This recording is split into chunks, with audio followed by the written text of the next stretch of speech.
Bapa, terima kasih. Hanya Engkau yang kami agungkan, yang kami tinggikan, yang kami sanjung, yang kami sembah. Engkau layak menerima segalanya. Karena kami sadar betul banyak anugerah yang kami terima. Banyak kebaikan, banyak kasih karunia yang Tuhan beri bagi setiap kami. Sehingga saat ini ya Tuhan, kami semua berkumpul dalam Zoom meeting di tempat kami masing-masing. Kami menyatakan syukur, kekaguman kami kepadamu ya Tuhan. Dan pagi ini ya Bapa, setelah kami semua bersama-sama bersyukur, menyembah Tuhan, saatnya lah kami semua mendengar apa yang Tuhan mau sampaikan kepada kami. Tuhan mengenal setiap pribadi kami. Karena itu ya Bapa, biarlah Engkau berbicara kepada masing-masing kami, untuk kami boleh menerima pesan Tuhan secara pribadi, yang memperbaiki kesalahan, yang menyempurnakan kami, yang mengingatkan kami akan janji-janji-Mu. Dan kami siap ya Tuhan, untuk menerima firman dengan kuasa dan kasih-Mu ya Bapa. Bicara kepada kami ya Tuhan, dan kami siap untuk menerimanya. Di dalam nama Tuhan Yesus kami berdoa. Haleluya. Amin. Puji Tuhan. Shalom Bapak Ibu. Puji Tuhan. Bapak Ibu, saya mengajak kita buka Lukas 13 ayat 6 sampai ayat yang 9. Lukas pasal yang ke-13 sampai ayat yang ke-9. Bapak Ibu, perumpamaan tentang pohon ara yang tidak berbuah.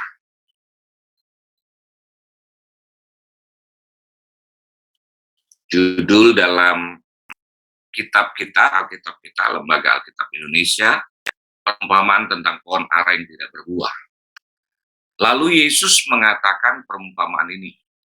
Seorang mempunyai pohon ara yang tumbuh di kebun anggurnya. Dan ia datang untuk mencari buah pada pohon itu. Tetapi ia tidak menemukannya. Lalu ia berkata kepada pengurus kebun anggur itu, "Sudah 3 tahun aku datang mencari buah pada pohon ara ini, dan aku tidak menemukannya. Tebanglah pohon ini. Untuk apa ia hidup di tanah ini dengan percuma, dengan sia-sia?" Jawab orang itu, "Tuhan, biarkanlah dia tumbuh tahun ini lagi. Aku akan menyangkul tanah sekelilingnya dan memberi pupuk kepadanya. Mungkin tahun depan ia berbuah. Jika tidak, tebanglah dia." Nah, Bapak Ibu Saudara, dari apa yang baca ayat-ayat di atas, kita melihat bahwa Yesus memberikan perumpamaan tentang apa? Biasanya kan memang Yesus memberikan perumpamaan bahwa dia adalah pokok anggur, bapa pengusaha, dan kita adalah ranting-ranting. Dan semuanya yang melekat kepada Yesus, tentu dia mau berbuah. Yang tidak tinggal melekat kepadanya, tidak akan bisa berbuah. Tetapi kalau melekat dan tidak berbuah, dia akan gunting, dia akan potong. Tetapi yang berbuah pun, dia harus bersihkan. Sehingga akhirnya berbuahnya semakin lebat. Dan perumpamaan tentang tanaman anggur kembali Yesus angkat dalam konteks Lukas. Tetapi yang unik, Yesus memasukkan ada satu tanaman yang namanya tanaman pohon ara. Di dalam perumpamaan ini dijelaskan, sepertinya pohon ara ini bukan direncanakan ada di dalam perkebunan. Karena biasanya tanaman ara tidak dibudidayakan. Tanaman ara biasanya tumbuh di pinggir jalan dan biasanya diperuntukkan untuk orang-orang yang lalu lintas lewat, mereka boleh makan. tanpa mencangkul, tanpa menanam, tanpa memberi pupuk. Jadi kalau mereka lapar, silakan makan pohon ara, maksudnya buahnya. Yesus lewat suatu kali marah. Seharusnya ketika lapar, tidak perlu meminta kepada orang-orang yang ada di sekeliling di situ. Dia cukup mengambil, tetapi ternyata tidak ada. Jadi, Anda petik tuntutan kepada tanaman ara atau pohon ara, itu adalah berbuah untuk bisa dinikmati. Nah, apalagi tanaman tersebut ada di dalam perkebunan anggur.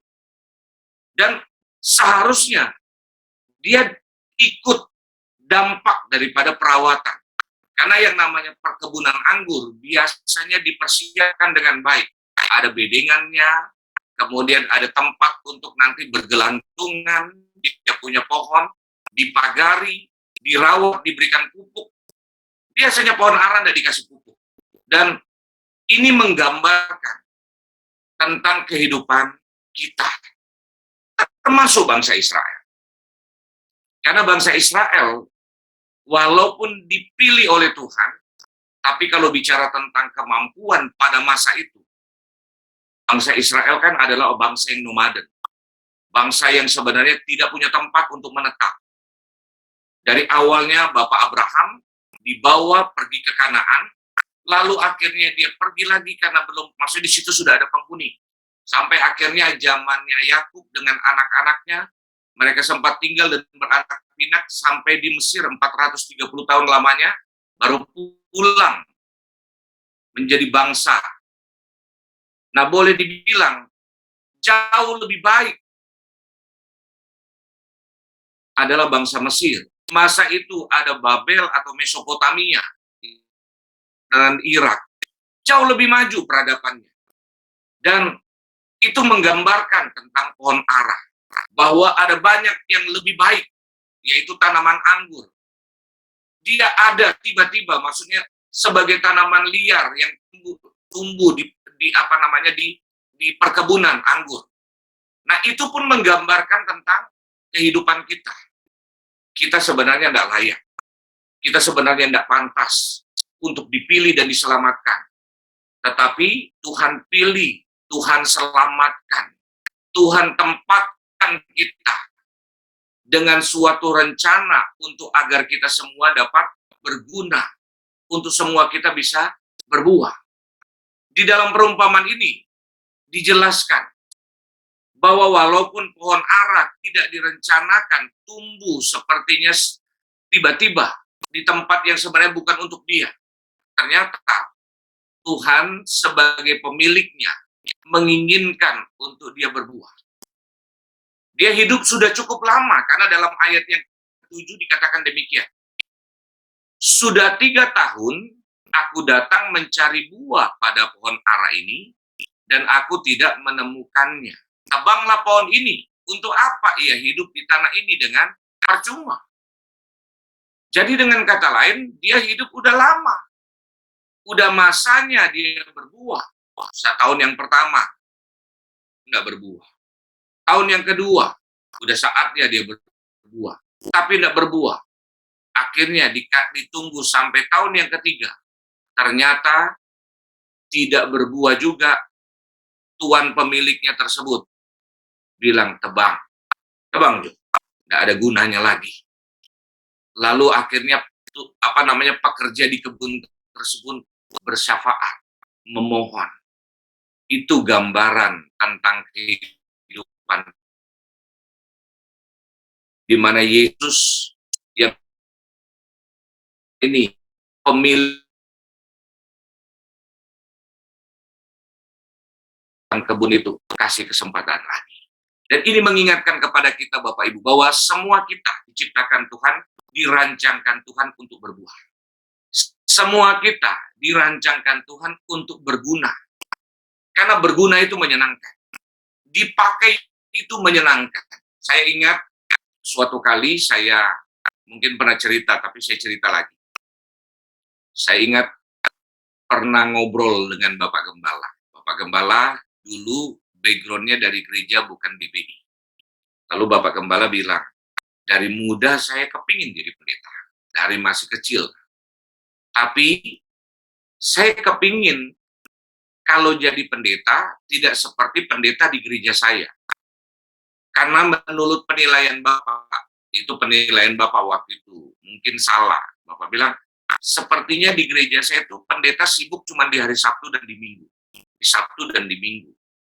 Hari-hari lain tuh, yang nggak tahu Bapak punya penilaian apa, cuman Bapak ngomong seperti itu. Sehingga saya minta sama Tuhan, Tuhan, saya mau kalau saya nanti jadi pendeta, setiap hari, setiap waktu, hidup saya dipenuhi dengan kepercayaan dan kesempatan dari Tuhan untuk melayani. Nah, singkat cerita, oleh anugerah Tuhan, Bapak wakil cerita, mulai pertama kali khotbah, umur 17 kalau tidak salah, Tuhan mulai dipercayakan. Rasanya tidak ada hari Minggu saya tidak pernah berkhotbah. Rasanya. Sampai suatu kali, zaman dulu belum pakai handphone, ada suatu masa di mana waktu itu hari Natal.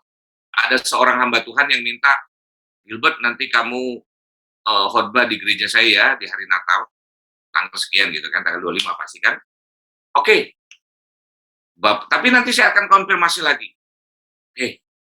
Nah, berjalannya waktu, suatu waktu ada hamba Tuhan lain yang minta Bapak untuk melayani berkhotbah. Tapi Bapak bilang, maaf, saya sudah ada jadwal di gereja A, gitu kan.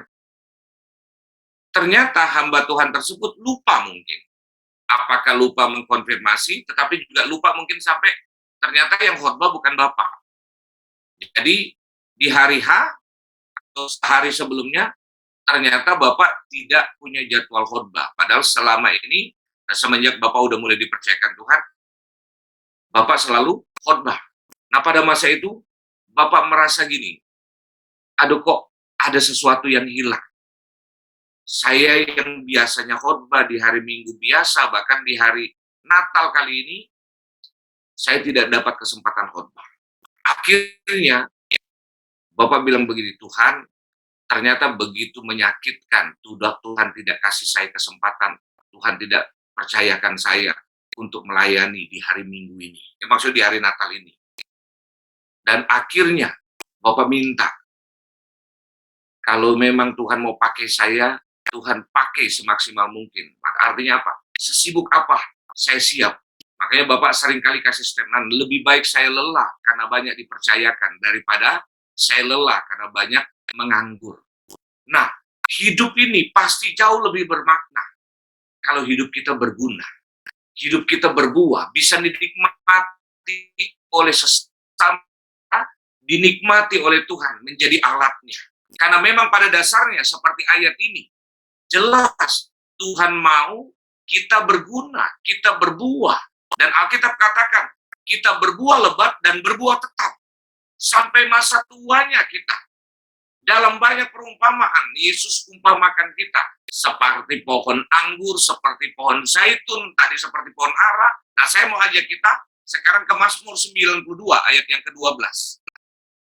Salah satu ayat perumpamaan tentang pohon. Kenapa seringkali Tuhan memberikan perumpamaan tentang pohon? Karena pada dasarnya, pohon atau tanaman itu pasti ada gunanya. Zaitun berguna semuanya, daun sampai kepada batang buahnya, anggur berguna. Dan semuanya bergunanya itu panjang. Zaitun bisa ribuan tahun, anggur itu juga ketika diperas kemudian menjadi anggur itu bisa puluhan tahun, bisa ratusan tahun mungkin ya. Kemudian di berikutnya ayat yang ke-12. Ayat 12 di situ ayat 13 ya. Orang benar akan bertunas seperti pohon korma, akan tumbuh subur seperti pohon aras di Libanon. Jadi pohon, semuanya bicara pohon. Mereka yang ditanam di bait Tuhan akan bertunas di pelataran Allah kita. Pada masa tua pun mereka masih berbuah, menjadi gemuk dan segar. Sampai di situ ayatnya. Tujuannya ayat yang ke-15. Untuk memberitakan bahwa Tuhan itu benar, bahwa ia gunung batuku dan tidak ada kecurangan padanya. Diperumpamakan bahwa hidup kita dikehendaki Tuhan untuk bisa berguna. Tanaman aras, batangnya dijadikan untuk bait Allah, karena terkenal dengan kekuatannya. Sehingga waktu dulu pembangunan bait Allah, Salomo meminta agar mengambil tanaman pohon aras dari Libanon. Sehingga dari ayat-ayat ini dijelaskan, kita ini seperti tanaman, dan bicara tentang tanaman-tanaman yang diperumpamakan Tuhan.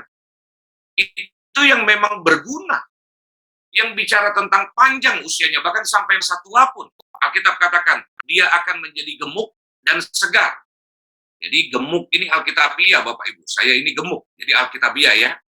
Tetapi yang penting segar ya, sehat. Nah, Bapak Ibu, saudara-saudara, dari apa yang kita baca, kita mengerti bahwa dari awal Tuhan menghendaki agar hidup kita itu berguna. Agar hidup kita berbuah. Karena itu setiap orang bisa berbuah asal bertumbuhnya dengan benar.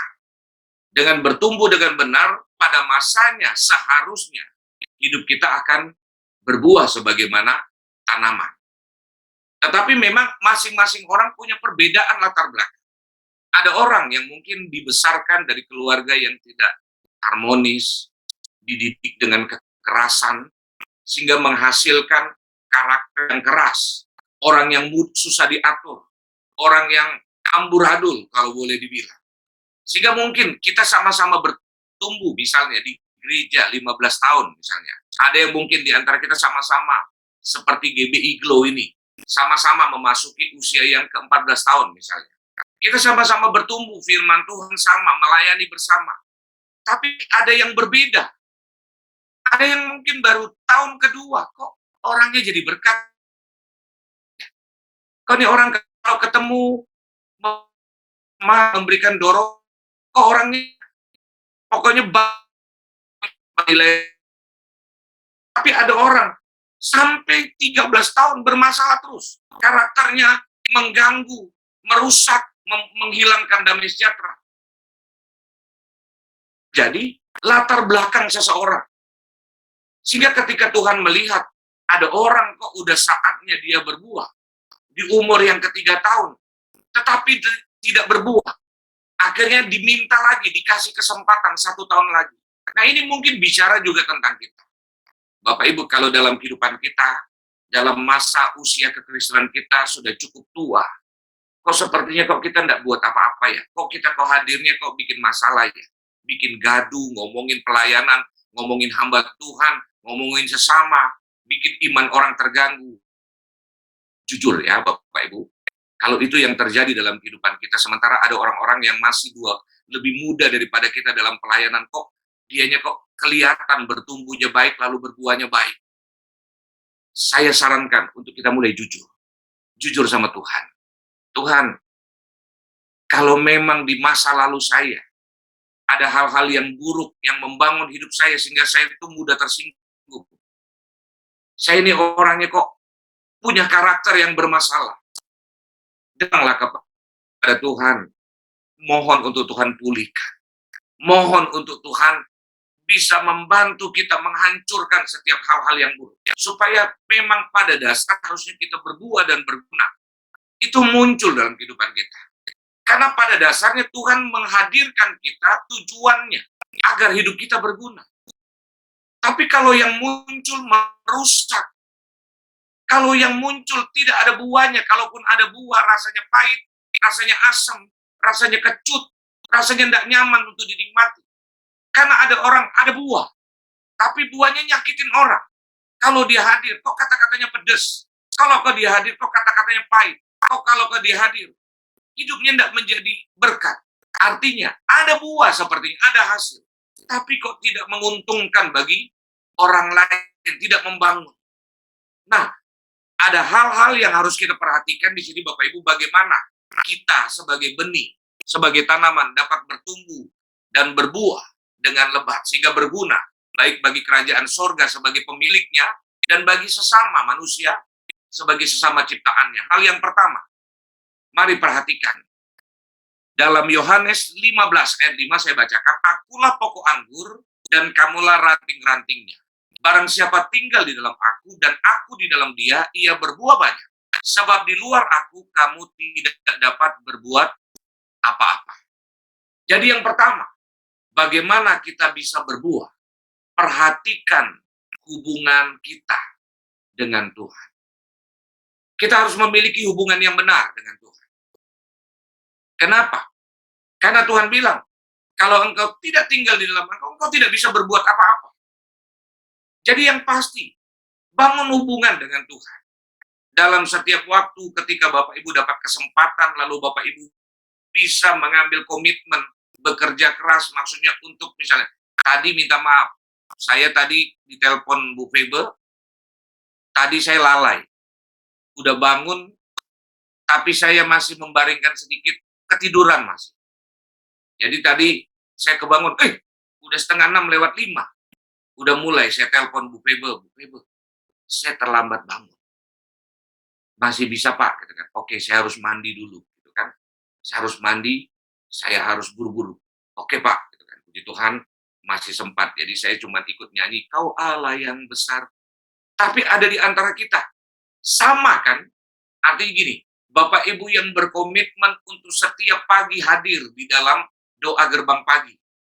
Kan Bapak Ibu ada masa-masanya seperti tadi saya itu. Masih ngantuk. Lalu akhirnya waktu itu alarm berbunyi. Saya masih izinkan tidur. Masih cukup panjang. Ternyata keterusan. Bapak Ibu kan juga sama. Waktu bangun, ada masanya Bapak Ibu masih ngantuk. Tapi kita mengambil keputusan bayar harga untuk bangun. Dan ada yang udah menjadi habit, selalu bangun jam sekian, sehingga tidak ada masalah. Tapi tetap ada masanya kita lelah, tetapi kita mengambil keputusan, saya mau membangun hubungan dengan Tuhan, lebih dari segalanya. Kalau hal yang pertama kita lakukan, membangun hubungan dengan benar, dengan Tuhan, seharusnya, serusak apapun, sejelek apapun latar belakang kita, kalau kita melekat dengan Tuhan, saya yakin betul, sikap-sikap atau sifat-sifat dari Tuhan harusnya muncul dong kalau kita melekat dengan Tuhan, hidup kita melekat dengan Tuhan.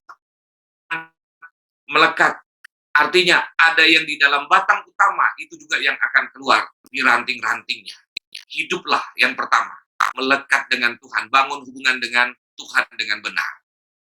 Saudara, kalau melekat dan benar dengan Tuhan, saya percaya sumber kehidupan tersebut akan mengalir dalam kehidupan kita. Yang kedua, bagaimana agar kita bisa berbuah dengan lebat. Yang kedua, bangun hubungan dengan benar. Bangun hubungan yang benar dengan gereja. Kemarin Bapak Gembala khotbah mengingatkan bahwa setiap kita boleh aktif di yayasan, di ministry, di persekutuan apapun. Tetapi harus tertanam kuat di gereja lokal. Karena biasanya orang tidak mau diatur, suka pindah-pindah gereja. Iya, kecuali karena alasan tertentu, saudara tidak bertumbuh, saudara melihat ada hal-hal yang terlalu aneh, saudara sudah berusaha bertahan, kok gereja tersebut tidak membuat saudara damai sejahtera, oke. Setelah saudara renungkan baik-baik, saudara gumuli, akhirnya saudara mengambil keputusan, keluar tidak masalah. Tapi ada orang tuh memang bermasalah di karakter. Ada banyak diberi kesempatan, misalnya di gereja GBI Iglo contohnya, di tempat kita bernaung. Ada banyak kesempatan. Tapi seringkali cari kelemahan. Kalau mau ditanya kelemahan, pasti ada. Kita cari tahu Bapak Ibu dekat dengan Bapak Gembala, misalnya sebagai gembala. Coba tinggal bersama-sama. Cari, ya pasti ada kelemahan. Masa sih manusia tidak ada kelemahan? Cari kelemahan-kelemahan hamba-hamba Tuhan, sesama pelayan Tuhan. Pasti ada, karena memang kita manusia. Tetapi Tuhan yang menghendaki dan Tuhan memerintahkan, karena dia sendiri berkomitmen dengan gereja. Dia sendiri yang memberikan ilustrasi tentang kesatuan tubuh menjadi gereja. Sehingga setiap kita memang harus berkomitmen dengan gereja. Karena di gereja kita dilatih tanggung jawab, di gereja kita punya kesempatan untuk membangun hubungan, di gereja kesempatan kita untuk menabur, untuk melayani sesama. Sehingga hal yang kedua, bangun hubungan yang benar dengan gereja. Bernaunglah dengan benar. Saudara ingat tentang tanaman, tentang satu tanaman. Ada satu tanaman yang namanya tanaman bonsai. Cara membuat tanaman bonsai untuk bagus, pindahkan terus dia dari wadah tempat dia tinggal, tanahnya, salah satunya. Kalau saudara yang ngerti untuk membuat bonsai, kemarin saya lihat teman ada membeli bonsai yang kecil, harganya 5 juta, lumayan mahal. Ada gunanya juga. Tapi caranya adalah seringkali dia harus pindahkan wadahnya, diangkat, dibersihkan tanamannya, tanahnya maksudnya, kemudian dipotong-potong akarnya, dan nanti akan terus tumbuh menjadi tanaman yang cebol atau katai. Itulah kita, ketika kita dipindah-pindah terus, pertumbuhannya kita akan menjadi tanaman yang seperti bonsai, cebol. Tidak benar tumbuhnya. Karena itu, bangun kebiasaan karena untuk berkomitmen dalam suatu wadah pelayanan yang namanya gereja. Ada masanya waktu kita mulai, kok sepertinya kok enggak cocok. Ya, namanya juga tanaman, waktu dipindahkan ke satu media, dia butuh waktu dulu. Kadang-kadang dia stres dulu. Tapi sampai beberapa waktu, ketika tempatnya tepat, tanahnya tepat, dia akan bertumbuh dengan baik dan akhirnya berbuah. Jadi kalau saudara merasa baru mulai, kok rasanya cocok pertama, mungkin benar-benar nggak cocok. Kedua, mungkin dia sedang beradaptasi. Jadi suatu waktu, akhirnya dia akan hidup dengan baik dan berbuah. Yang ketiga, bagaimana agar kita bisa bertumbuh dan berbuah dengan lebat? Bangun hubungan yang benar dengan pemimpin dan sesama. Karena hal yang penting untuk kita boleh lakukan dan harus kita lakukan. Ketika kita bernaung dalam suatu pelayanan, pemimpin tertinggi adalah Tuhan. Bangun hubungan dengan benar. Lalu lembaganya gereja. Tetapi orangnya juga harus bangun hubungan dengan baik. Bapak Ibu, oleh anugerah Tuhan, saya ada istri mulai tahun 1998. Berarti kalau tahun 2021, berarti saya udah ke 23 tahun. Tentunya semakin lama saya ada di GBI Glow bersama DGL Ministry, tentu saya melihat semua bentuk pelayanan sepanjang mata saya bisa melihat dan telinga saya mendengar. Artinya, ada kelebihan, ada kekurangan.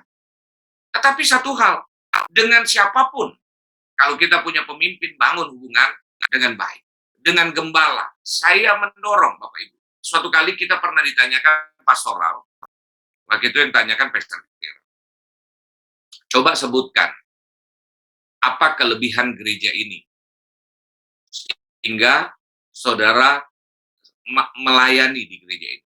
Ya kita sebutkanlah hal-hal tersebut, karena ini pribadi, tidak ngomong lisan begitu kan, semuanya diisi, ketik gitu kan. Kedua, apa kelemahannya? Kita sampaikanlah, kelemahan dan kelebihan disampaikan. Lalu ada 3 jenis pertanyaan, semuanya poinnya kelebihan dan kekurangan. Apa kelebihan Bapak Gembala sehingga sebagai seorang pemimpin? Kita ketiklah. Lalu yang kedua, apa kekurangan dari Bapak Gembala? Sejujurnya, Bapak Ibu, sejujurnya, dalam kesempatan saya boleh mengenal Bapak Gembala cukup lama, 23 tahun kan, baik dekat maupun jauh. Saya pribadi, saya mengetik, kelemahan Bapak Gembala adalah terlalu baik. Sehingga seharusnya orang didisiplinkan, orang dihukum, termasuk saya maksudnya, tidak dihukum, tidak disiplinkan, dalam penilaian saya. Dan ternyata, setelah selesai lalu dikumpulkan, kita banyak yang sambil tertawa-tertawa, ternyata yang menulis tentang itu banyak, sesama pastoral waktu itu.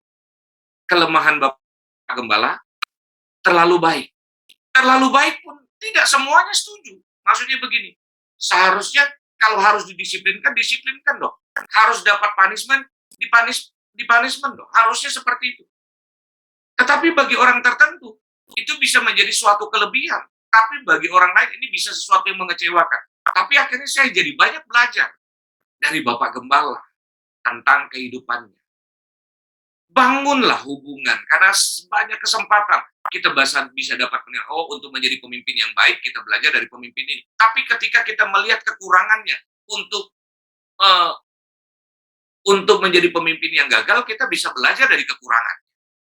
Tetapi bagi kita untuk bisa berbuah, kalau kita punya pemimpin punya masalah, tentunya ada bagian yang Tuhan kasih kesempatan untuk kita yang menutupinya, untuk kita berbuah sehingga pemimpin kita pun bisa di-cover lewat kehadiran kita. Bukan kita menyerang, bukan kita membicarakan, bukan kita mengomongkan dan melemahkan dia. Karena itu satu hal, saya percaya bahwa setiap kita, Tuhan ditempatkan kita dimanapun untuk kita bisa berbuah. Tetapi hal yang pertama, Tuhan ingatkan, bangun hubungan yang benar dengan Tuhan. Yang kedua, bangun hubungan yang benar dengan gereja. Yang ketiga, bangun hubungan yang benar dengan pemimpin dan sesama. Karena dengan sesama bukan untuk menjadikan kita saingan. Bapak Ibu kalau punya gambar diri yang sehat dalam diri saudara, saudara akan memandang teman rekan dalam pelayanan itu sebagai saingan. Karena kalau kita punya gambar diri yang sehat, kita tahu bahwa Tuhan punya rencana khusus masing-masing kita. Kalau Tuhan memberkati kita, Tuhan punya stok berkat yang banyak, nggak perlu ngambil temannya kita. Jadi kalau ada teman diangkat, happy aja. Kenapa harus merasa tersaingi? Karena kalau Tuhan mengangkat seseorang, Tuhan juga mau mengangkat kita dengan cara yang berbeda dengan tujuan yang sama. Jadi kalau ada teman kok sepertinya lebih dikenal, ya kenapa? Itu teman kita yang dikenal. Jadi hilangkan nilai persaingan sesama pelayan Tuhan. Hilangkan rasa iri hati. Saya bisa iri hati? Nggak bisa, Bapak Ibu. Jujur aja, saya masih bisa iri kok. Saya bisa cemburu nggak dengan rekan-rekan teman-teman? Bisa kok.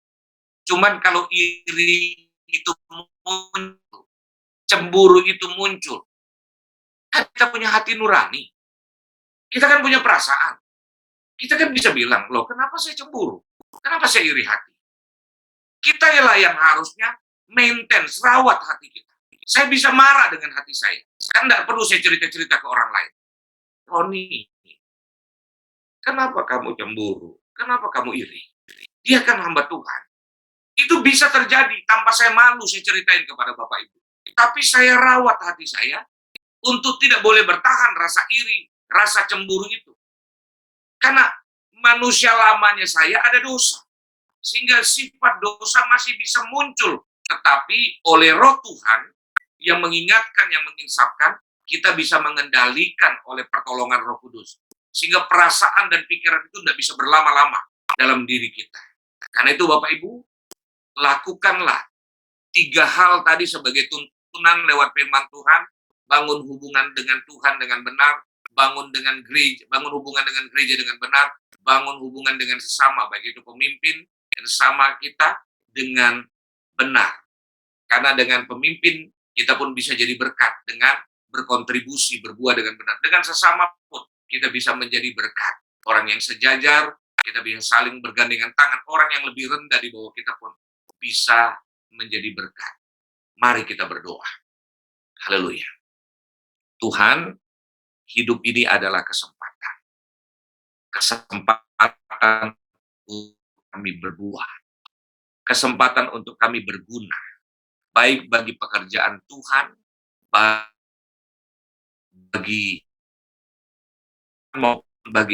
kami. Karena itu ya Tuhan, kalau hari ini seperti firman Tuhan, kami diingatkan, bertahun-tahun kami menjadi Kristen, tetapi kami tidak berbuah. Hari ini kami diingatkan, mungkin Tuhan mengingatkan kami, ini sebagai kesempatan. Sebagaimana pun itu berkata, Tuhan kasih kesempatan 1 tahun lagi, aku akan beri pupuk. Siapa tahu, kalau tidak, tebanglah. Mungkin ayat ini dalam hidup kami, mungkin ini kesempatan terakhir yang Tuhan pakai sebagai peringatan. Mungkin firman Tuhan yang kami dengar hari ini sebagai pupuk yang Tuhan pakai untuk kami bisa bangkit dan berbuah. Mungkin ini kesempatan terakhir. Kami tidak tahu waktu Tuhan. Tetapi ketika Tuhan mengingatkan kepada kami, janganlah engkau keraskan hati ketika mendengar suara Tuhan. Ini peringatan bagi kami. Sehingga kami gunakan kesempatan ini sebagai sesuatu yang berharga. Kami tidak tahu apakah ini kesempatan yang kelima, keempat, ketiga, kedua, atau yang terakhir. Tetapi di kesempatan hari ini, kami berkata, kami siap ya Tuhan, untuk bangkit, agar Tuhan pakai kami menjadi pribadi yang berguna dan berbuah. Kami mau menggunakan waktu dengan sikap takut dan gentar. Karena kami tahu hari-hari ini jahat. Hari-hari ini setan keras.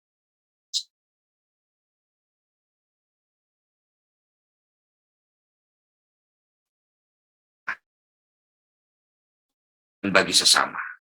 Hamba berdoa, biarlah semua kami bangkit.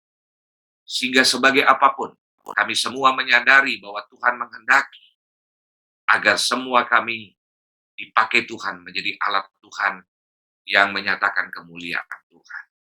Tuhan bicara sempurna kami lewat sudah kami dengar. Roh Kudus kami. Terima kasih Tuhan, hamba selesai berbicara. Biar Roh Kudus yang menyempurnakannya. Dalam nama Tuhan Yesus, haleluya. Di akhir ibadah gerbang pagi ini, kami diingatkan bahwa kami harus melangkah di sepanjang hari ini, bahkan dalam sepanjang hidup kami dengan menyadari hidup ini adalah kesempatan. Sebagai kesempatan untuk berbuah. Karena itu, kami butuh urapan dan pimpinan Tuhan. Kami butuh berkat Tuhan menyertai. Karena kami tidak sanggup ketika kami melangkah sendiri. Karena itu, kami mohonkan berkat Tuhan menyertai kami. Mari arahkan hati kepada sumber berkat, sumber mujizat, sumber anugerah, yaitu kasih dari Bapa Surgawi. Oleh kasih sayang daripada Tuhan Yesus Kristus yang memberikan janji keselamatan yang kekal. Sehingga ini, semua kita adalah warga sorga yang diurapi Roh Kudus, disertai Roh Kudus, ditolong Roh Kudus, untuk semua kita berbuah, tetap berbuah, berbuah lebat bagi kemuliaan Tuhan dan bagi sesama kita. Di dalam nama Tuhan Yesus, berkat Tuhan menyertai kita. Haleluya. Amin. Puji Tuhan.